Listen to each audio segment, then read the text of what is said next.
Hello, Maddie here.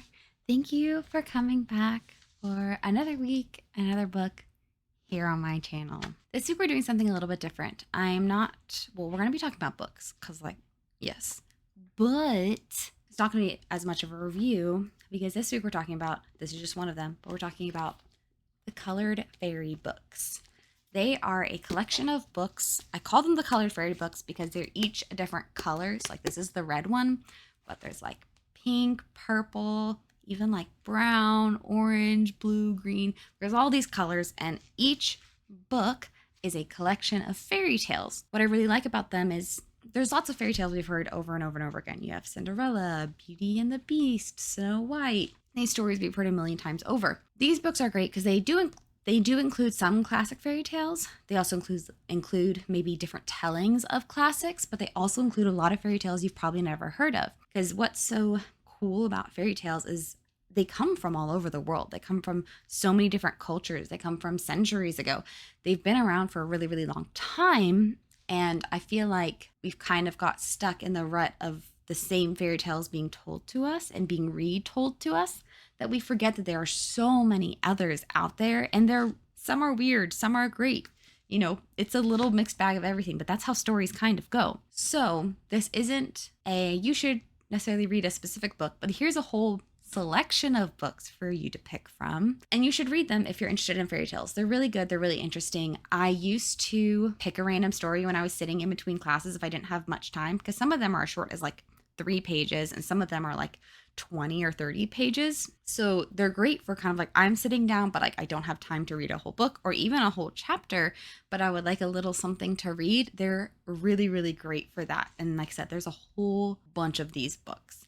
So for today, since I'm not necessarily giving you a full review, we're not reading a synopsis, things like that, we're going to go off the beaten path to a thing I typically do around Christmas, which is reading stories out loud. So I've picked a story that I've read before. It has a little bit of a silly name, but it's a story that I've read before that I think is really good, or at least really interesting and not super long. And I wanted to read it for you guys, and that was going to be the video for this week. So if you find my voice relaxing, this video is going to be great. If you don't find my voice relaxing, well then, I don't know what to tell you. This week we're reading from the Red Fairy book because it is the only physical fairy book that I own.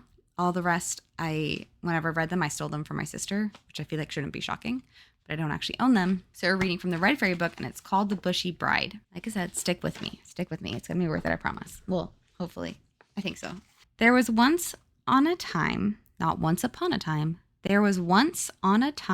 widower who had a son and a daughter by his first wife.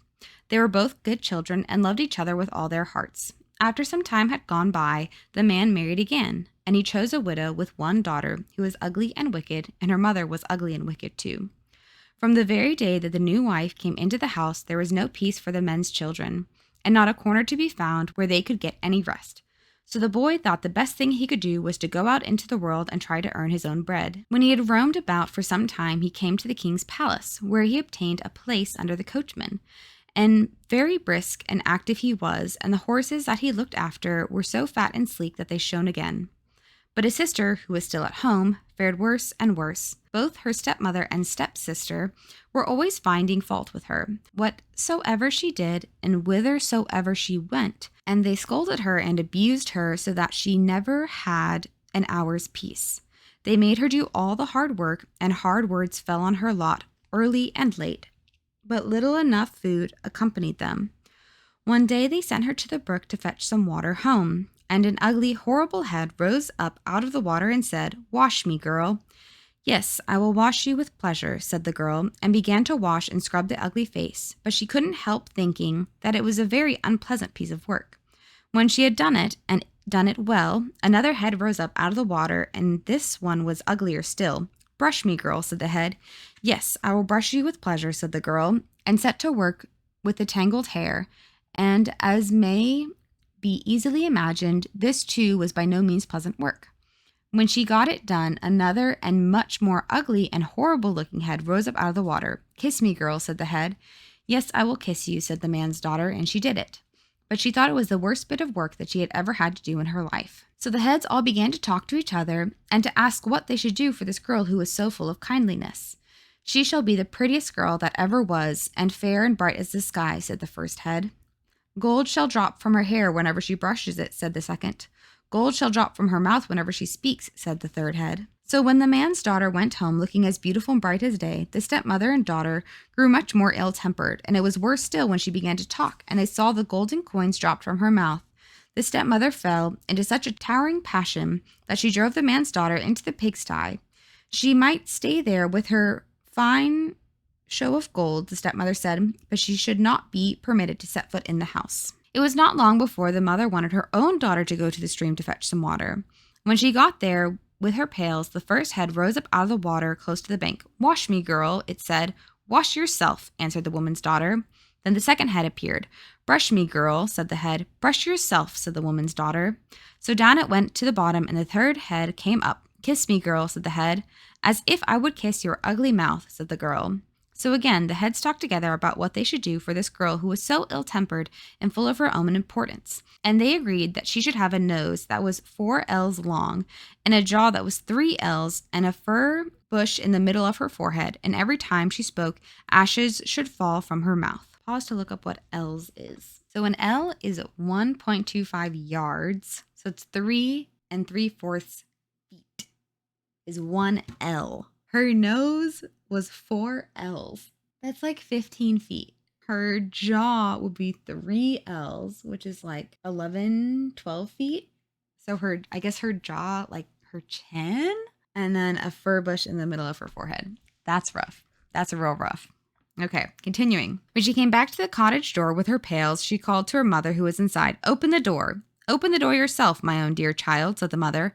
"I can't get near because of my nose," said the daughter. When the mother came and saw her, you may imagine what a state of mind she was in, and how she screamed and lamented, but neither the nose nor the jaw grew any less for that. Now the brother, who was in service at the king's palace, had taken a portrait of his sister, and he had carried the picture away with him, and every morning and evening he knelt down before it and prayed for his sister, so dearly did he love her.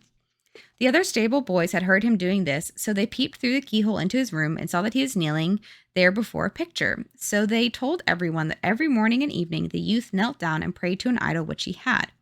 And at last they went to the king himself and begged that he too would peep through the keyhole and see for himself what the youth did. At first the king would not believe this, but after a long, long time they prevailed with him, and he crept on tiptoe to the door, peeped through, and saw the youth on his knees with his hands clasped together before a picture which was hanging on the wall. "Open the door," cried the king, but the youth did not hear. So the king called to him again, but the youth was praying so fervently that he did not hear him this time either. "Open the door, I say," cried the king again. "It is I want to come in." So the youth sprang to the door and unlocked it, and in his haste he forgot to hide the picture. When the king entered and saw it, he stood still as if he were in fetters, and could not stir from the spot, for the picture seemed to him so beautiful. "There is nowhere on earth so beautiful a woman as this," said the king. But the youth told him that she was his sister, and that he had painted her, and that if she was not prettier than the picture, she was at all events not uglier. "Well, if she is as beautiful as that, I will have her for my queen," said the king, and he commanded the youth to go home and fetch her without a moment's delay, and to lose no time in coming back. The youth promised to make all the haste he could, and set forth from the king's palace. When their brother arrived at home to fetch his sister, his stepmother and stepsister would go too. So they all set out together, and the man's daughter took with her a casket in which she kept her gold, and a dog which was called Little Snow. These 2 things were all that she had inherited from her mother. When they had traveled for some time, they had to cross the sea, and the brother sat down at the helm, and the mother and the 2 half-sisters went to the forepost of the vessel, and they sailed a long, long way. At last they came in sight of land. "Look at that white strand there. That is where we shall land," said the brother, pointing across the sea. "What is my brother saying?" inquired the man's daughter. "He says that you are to throw your casket out into the sea," answered the stepmother. "Well, if my brother says so, I must do it," said the man's daughter, and she flung her casket into the sea. When they had sailed for some time longer, the brother once again pointed over the sea.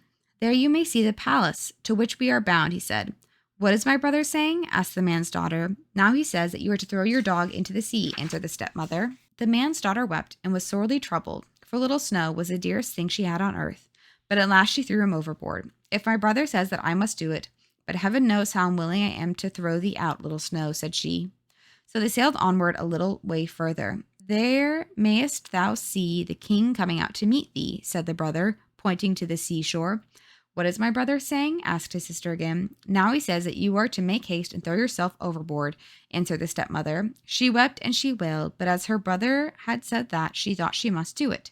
So she leapt into the sea. But when they arrived at the palace, and the king beheld the ugly bride with a nose that was 4 ells long, a jaw that was 3 ells long, and a forehead that had a bush in the middle of it, he was quite terrified. But the wedding feast was all prepared, as regarded brewing and baking, and all the wedding guests were sitting waiting. So, ugly as she was, the king was forced to take her. But he was very wroth, and none could blame him for that, so he caused the brother to be thrown into a pit full of snakes. On the first Thursday night after this, a beautiful maiden came into the kitchen of the palace, and she begged the kitchen maid, who slept there, to lend her a brush. She begged very prettily, and got it, and then she brushed her hair, and gold dropped from it. A little dog was with her, and she said to it, Go out, little Snow, and see if it will soon be day. This she said thrice, and the third time she sent out the dog to see, it was very near dawn. Then she was forced to depart, but as she went she said, Out on thee, ugly bushy bride, sleeping so soft by the young king's side. On sand and stones my bed I make, and my brother sleeps with a cold snake, unpitied and unwept. I shall come twice more, and then never again, said she.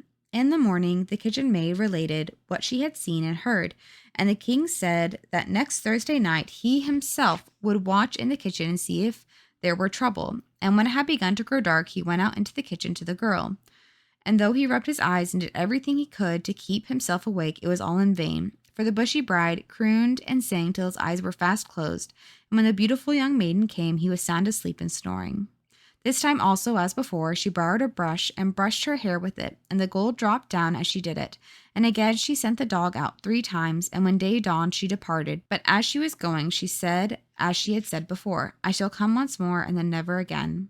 On the third Thursday night, the king once more insisted on keeping watch. Then he set 2 men to hold him. Each of them was to take an arm and shake him and jerk him by the arm whenever he seemed to be going to fall asleep. And he set 2 men to watch his bushy bride. But as the night wore on, the bushy bride again began to croon and to sing, so that his eyes began to close and his head to droop to one side.